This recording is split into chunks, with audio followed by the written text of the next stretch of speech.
Joining us now, Chairman of the House Intelligence Committee, Republican Congressman Mike Turner of Ohio, and Ranking Member of that committee, Democratic Congressman Jim Himes of Connecticut. Great to have you both.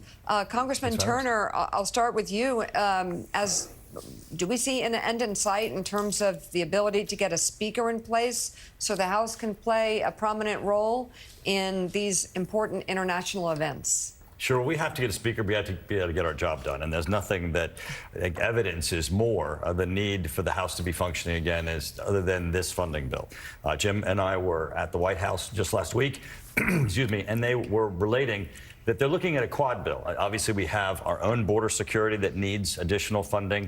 They're looking at Asia itself and what we could do there to assist in Taiwan and other security issues, and then also Israel and Ukraine. So putting them all together, I think, really makes it a national security-focused bill, and with that, we certainly hope it gains momentum. Congressman Himes, same question to you. What keeps you up at night in terms of what the House could or couldn't be doing without a speaker as these international events that are catastrophic are unfolding? Yeah, it's obviously very painful and hardly ideal. You know, and the chairman and I have, in this Congress, deliberately worked in tandem together in a bipartisan fashion. So it's hard to see the House brought to a standstill. I do hope that in the next week or so we can get our act together, because it's not just the national security package that Mike just described, which is critical. It's critical for Israel, critical for Ukraine, critical for the Pacific. It's also the budget. The clock is ticking on the budget. And, you know, the last thing we want to do is be approaching a government shutdown without clarity as to who's leading the House. So, Congressman Turner, this funding bill, there are members of your own party who have really thrown up loud objections to sending much more in the way of money to Ukraine in particular. Are you confident that tying it with Israel will work, or because there has been a pretty isolationist view from at least some in the GOP who would seem to say inclined to vote to no to all of this? Sure. Well, there's broad support in the House for Ukraine funding. Most of the bills that we've gone through over the last month and a half that had Ukraine funding in it, the positive vote for Ukraine, supporting Ukraine funding, was in the 300 to 340 range. There have been members of the House who have voted no for Ukraine funding who are actually yeses, but they just want increased information from the administration. They don't think they're getting the information as to how we can ensure that Ukraine can be successful. This week, as Jim and I were at the White House, we got a commitment that there's going to be, senior officials from the White House coming to Capitol Hill, meeting with our members who have concerns but who are supportive of the overall goals and objectives in Ukraine, to give them the assurances that they need that this package is going to make a difference and it's targeted correctly. Congressman Himes, intelligence gathering is a dicey affair. Sometimes it's 100% correct, sometimes it's not. I'm not going to ask you to criticize any ally, but the intelligence failure in Israel clearly has been massive. And the indictment of the intelligence failure in Israel is summed up in two words that you hear repeatedly from victims over the past 10 days. Nobody came. Talk about intelligence failures and how they can happen and what happens if they ever happened here, and they have happened here. Yeah, sure. And of course, 9/11 is the classic example. And the United States pulled together a commission that worked for years to look back at what happened on 9/11. In some ways, and, Mike and I have been very, very careful in answering this question, because when they're still, grieving intensely in Israel as, they're still engaged in combat, this is not the moment to be saying, how did you guys get this so wrong? But the fact of the matter is, and you just can't deny it, is that it was a massive intelligence failure. And I think it's not just Israel, right? I mean, we would like to believe, as a critical ally of Israel and the most powerful country on the planet, that we might have gotten a heck of a lot more warning than we did. But yeah, the Israelis, once the dust settles, the fact that they didn't see this coming, yes, it's indicative of Hamas being operationally more capable than anybody thought, but it is also a pretty substantial failure. Different than 9/11, right? The 9/11 Commission said it was a failure of imagination. We couldn't imagine that would happen. The Israelis, of course, for generations now have been defending against precisely what succeeded 10 days ago.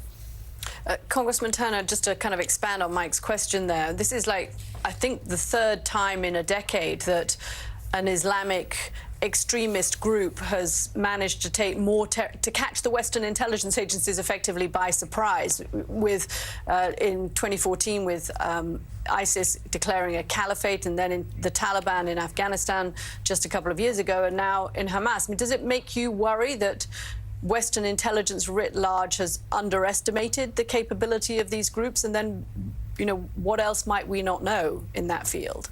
Sure.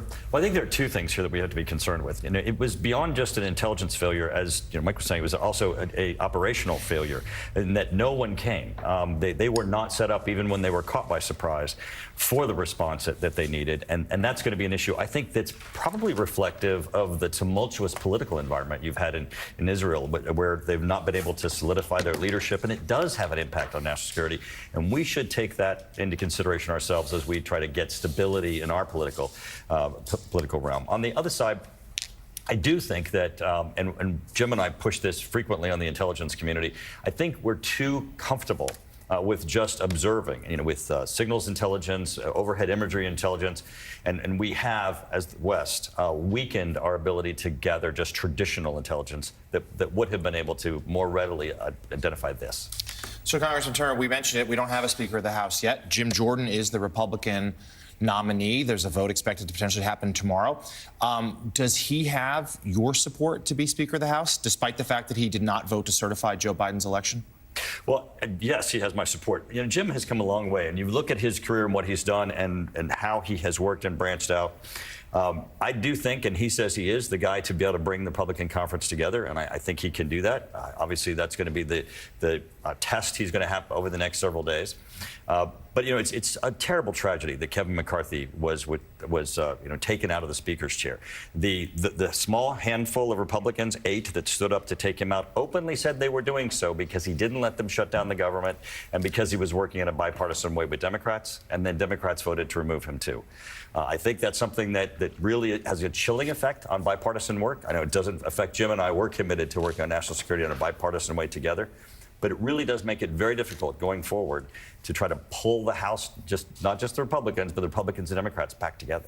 Not to risk this spirit of bipartisanship, but Congressman Himes, do you think Jim Jordan would be an appropriate candidate for Speaker of the House? No, I don't. No, I don't. And, I hope, I'm hoping against hope that maybe we'll see this week, but if they can't coalesce, if the Republicans can't coalesce behind Jim Jordan, a week, 2 weeks from now, something unimaginable might happen, which is that they might realize that it's time to actually try to form a bipartisan governing coalition in the House. Is it impossible? Bibi Netanyahu did it in Israel. I was joking with Mike, if Bibi Netanyahu can do it, maybe we should open the door to it. And that would look like, a certain number of Democrats voting for somebody who was perceived as a moderate, constructive Republican. And there's lots of those, by the way, including the guy sitting here at the table.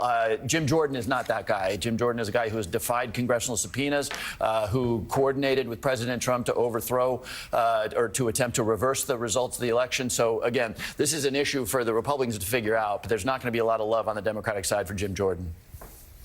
Chairman of the House Intelligence Committee, Congressman Mike Turner, and Ranking Member Congressman Jim Himes, thank you both for joining us this morning. We appreciate your coming on together.